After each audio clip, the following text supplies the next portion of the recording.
سیدنا عمرو بن عاص رضی اللہ عنہ سے مروی ہے کہ ایک آدمی نے کہا، اے اللہ کے رسول، افضل عمل کون سا ہے؟ آپ صلی اللہ علیہ وآلہ وسلم نے فرمایا، اللہ تعالیٰ پر ایمان لانا، تصدیق کرنا، اللہ تعالیٰ کی راہ میں جہاد کرنا اور حج مبرور۔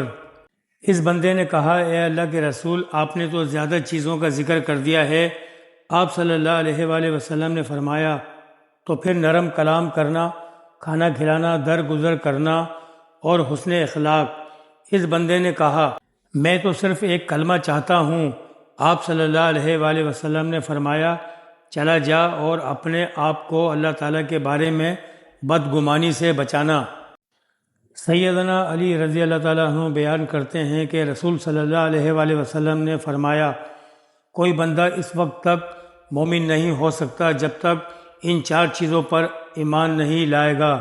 یہ گواہی دینا کہ اللہ تعالیٰ کے سوا کوئی معبود برحق نہیں ہے اور میں اللہ کا رسول ہوں، اس نے مجھے حق کے ساتھ مبعوث کیا ہے، موت کے بعد دوبارہ جی اٹھنے پر ایمان لائے اور تقدیر پر ایمان لائے۔